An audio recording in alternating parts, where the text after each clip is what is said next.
Greetings and salutations, internetizens. This is Wolfphototech, and here we are with a new little adventure. If you haven't noticed, this is not Dungeons and Dragons, and this is not Pathfinder, this is not Call of Cthulhu, this is not RuneQuest, and this is not... oh my goodness. Yeah, I like to collect all kinds of stuff, and when one of my favorite YouTubers, one of my 5 favorite YouTubers, writes a module or updates an adventure to a system I'm really into wanting to play, I'm like, alrighty then. This is Traveler Solomani Adventure 1, Mysteries on Arcturus Station. This is, I forget, let's double check here. Classic Traveler credits was Mark Miller, Lauren Weissman, John Hirschman, Frank Chadwick, Daryl Heine, Winston Hamilton, Tony Slavechka, Scott Rayner, Doug Poe, David MacDonald, White Roth, Phil R. Banner, and the original Murder on Arcturus Station was written by J. Andrew Keith. The update for Mongoose Traveler is done by Seth Shorkowsky, editor Matthew Spriggan, or Spring. Layout is more Ship and Cinedere Torres. Illustrations by Quentin Soroborlu. Cover Andoni Fernandez, Diego de Diaz, Maria Azvanova, Mia Anderson, Michael Leonard, and Mark Glam. This is actually this is exceedingly well thought out. I flipped through this once before. In the very front, there's the content section right here. There's Mongoose Publishing logo right there. Boop. This is 72 pages. Technically, yeah, 72 pages. The last page is a character player handout, which is more pages than in the books. Each book for Spelljammer for 5th edition. I love pointing that out. So this book is bigger, has more pages than each book for Spelljammer 5th edition, okay?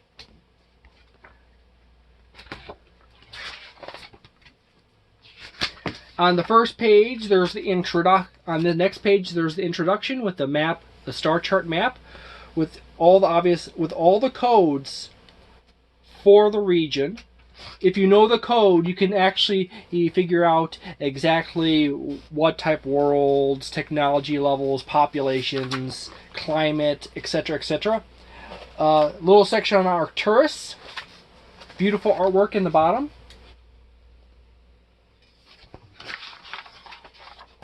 And then you go into the next page, Station 3. You got another nice piece of artwork, full page. Delivery tube. And then you go to Adventure 1. And Adventure 1 is the setup adventure for the Arcturus Mysteries on Arcturus Station. The Hunt for Sabre 4.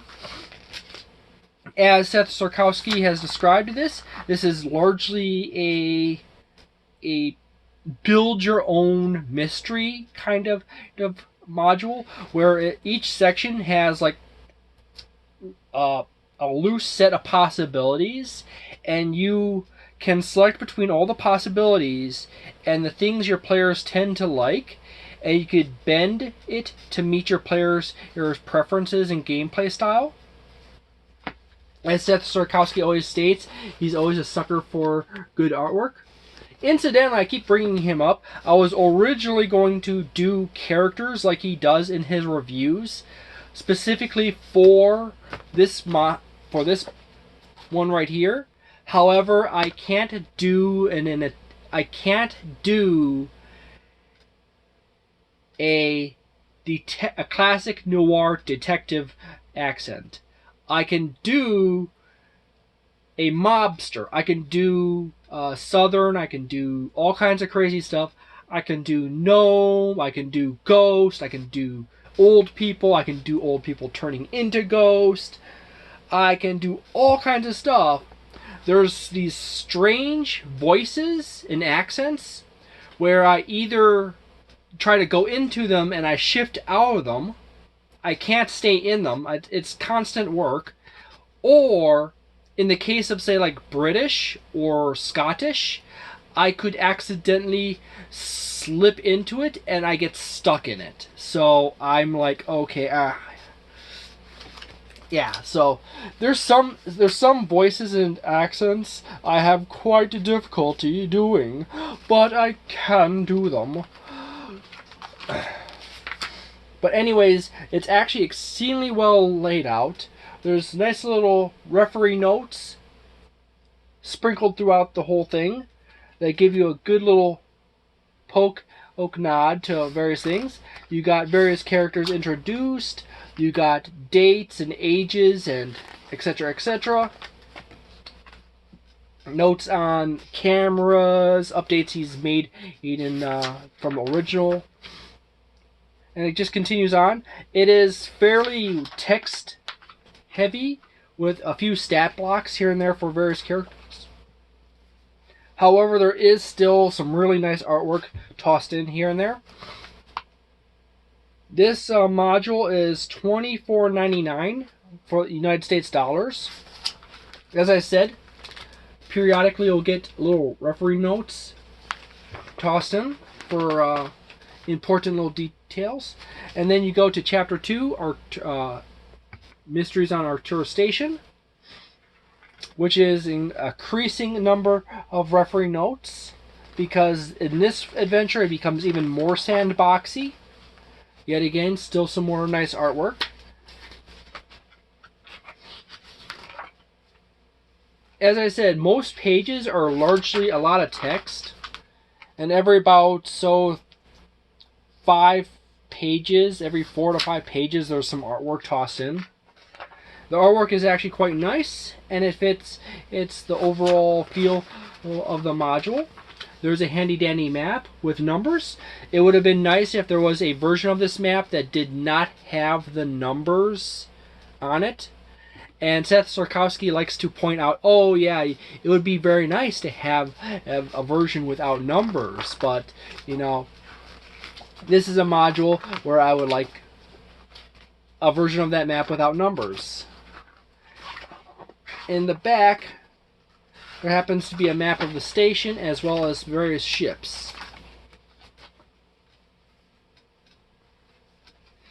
It's all numbered out. As I said, there's roughly about every 4 pages. It's mostly a lot of text, but roughly about every 4 to 5 pages there's some art. It is actually exceedingly well written out. However, there is, for people like me with mild dyslexia and speech issues, there are some really long words in here and names that I would most definitely love a phonetic pronunciation for some of these names. It will adjust, because something like that, if you have not noticed, just when I was trying to read the names in the front, I have difficulty with. And the mild dyslexia is not that big of a deal. I could see words and letters fine. It's really just a visualization of letters and numbers in my head, and them being flipped or distorted in my head. It goes out to like page 47. And then it goes into Chapter 5, Characters and Opposition, which is basically the entire section on the characters you meet in the 2 adventures. The stat blocks, everything is really well laid out. I really wish, in the case of Wizards of the Coast, that they laid out stuff as cleanly and exactly as they do in here.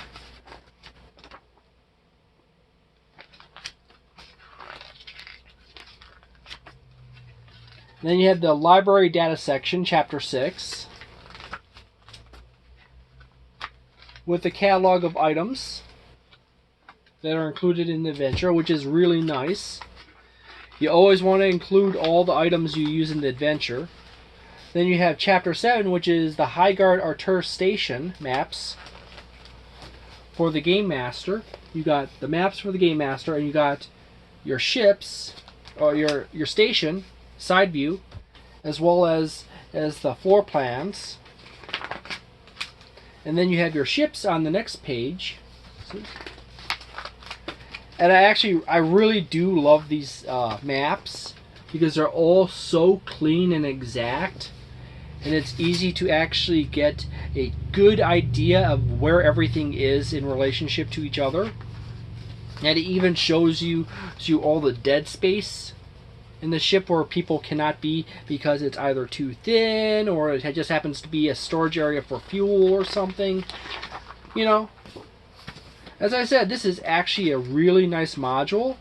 I have a hard enough time moving my players away from Dungeons and Dragons 5th edition, so it's going to be really hard to get people into Traveler. I might have a better chance of getting people into more in my main group of players, getting them into, say, like Starfinder.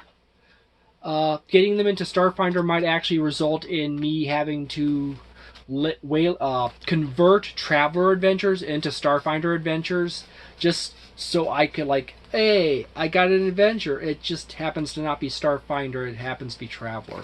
But anyways, if I ever get around to doing that, I will do a video on how to convert Traveler scenarios to Starfinder and how to convert Starfinder adventures to Traveler. However, in the case of Starfinder, it's more combat heavy, there's magic, and there's all kinds of fun stuff in that system, some that might not cleanly translate into Traveler. It's probably easier to translate Traveler stuff into Starfinder than it is to transfer stuff from Starfinder to Traveler. Unless your more sci-fi oriented characters are going to be more comfortable all of a sudden being in a sci-fi universe. Okay? So, overall, as a overview score, I'm going to give this, from what I've quickly read over in this module, I'm probably going to give this like in the high 3-star score range. Being a preliminary overview score, it is not concrete. There can always be discoveries of like, oh no, there's issues, or oh whoa, it's so much better than I thought it would be. So, hey, as I said, it's all very cleanly worked out. It's 72 pages of what looks to be absolute awesomeness. I really do like the pictures of all the characters and the really clean stat blocks, along with very nice description of the character, their background, etc. Their skills here, their stats. I really would like to play a Varga, if you haven't figured it out on my channel. Which, by the way, I'm not a furry. I just really like wolves. I really like cats. But anyways, that's a handsome wolf. Well, I find it interesting that he has his name is Boris, which is like a German name. There's also another Varga in here. Dryel Mollusk. Isn't me like all the Varga have like German, not German, Russian-esque names?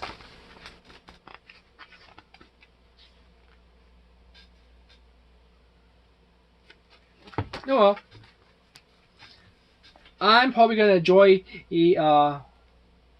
reading through this. However, I have other stuff I have to really do before dreaming of this in depth.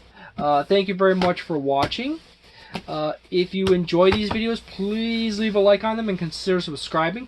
If you don't, type in the comments why you dislike these videos or my videos in general, and hit the dislike button to let me know that I truly do suck. And if you don't want YouTube to think I suck, hit the like button.